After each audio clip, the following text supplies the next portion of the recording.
जब हम दुनिया के नक्शे पर देखते हैं तो दुनिया का ज़्यादातर हिस्सा पानी से घिरा हुआ नजर आता है, क्योंकि हमारी दुनिया 71% पानी और 29% खुश्की पर मुश्तमिल है और हमें ऐसा लगता है जैसे एक ही समुंदर हो। लेकिन इंसानों ने इसके मुख्तलिफ हिस्सों को अलग अलग नाम दिए हुए, जबकि हकीकत में इनके दरमियान कोई सरहद मौजूद नहीं है और ये एक दूसरे की तरफ मुसलसल बहते रहते हैं और इनका पानी भी मिक्स होता रहता है। पैसिफिक ओशन और अटलांटिक ओशन दुनिया के दो बड़े समुंदर हैं। दुनिया के आधे से ज्यादा हिस्से पर मुहित हैं। ये साउथ अमेरिका के जनूबी सिरे पर कैप हॉर्न पर मिलते हैं। इस इलाके में मगरब से मशरक की तरफ ताकतवर समुद्री लहरें चलती रहती हैं।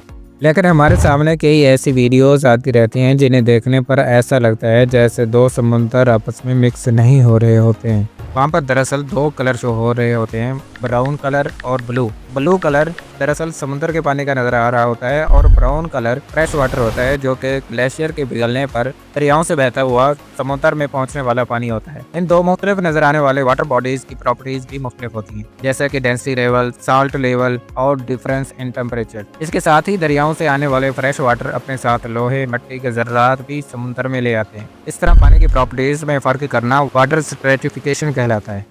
इस तरह के मनाजिर आपको गूगल मैप या गूगल अर्थ पर काफी सारे नजर आएंगे। अगर आप दरिया सिंध के डेल्टा को देखें तो वहाँ पर भी आपको पानी के दो रंग नजर आएंगे, और अगर आप मिसिसिपी रिवर के डेल्टा को देखें तो वहाँ पर भी दो रंग नजर आते हैं। अगर आप अलास्का के पास जाएं तो वहाँ पर भी ऐसे ही रंग नजर आते हैं। और दुनिया के अनगिनत दरियाओं के डेल्टा के ऊपर जब आप जाते हैं तो आपको एग्जैक्टली इसी तरह के रंग नजर आते हैं।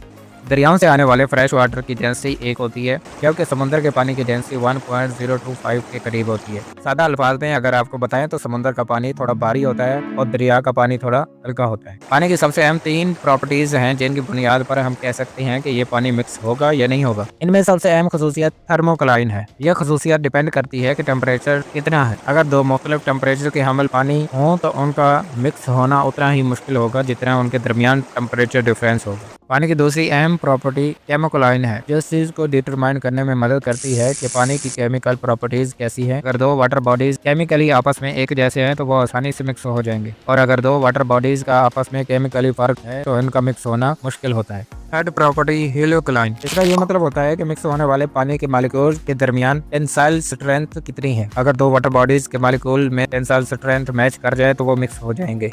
इन तीनों प्रॉपर्टीज को मुश्तरका तौर पर ओशन क्लाइन कहते हैं। कुछ साल पहले तक यही माना जाता था कि तमाम समुद्रों का पानी हमेशा एक जैसा रहता है और इनका पानी मिक्स होता रहता है। यहाँ तक कि आज से 20-30 साल पहले मशहूर एक्सप्लोरर जैक कोस्टोव, जो कि मेडिटेरेनियन सी में डाइविंग ऑपरेशन कर रहा था, जब उसने जिब्राल्टर की स्ट्रेट को क्रॉस किया, उसने महसूस किया कि समथिंग हैज चेंज्ड। जिब्राल्टर के मशरिक में मेडिटेरेनियन सी और मगरब में अटलांटिक ओशन है।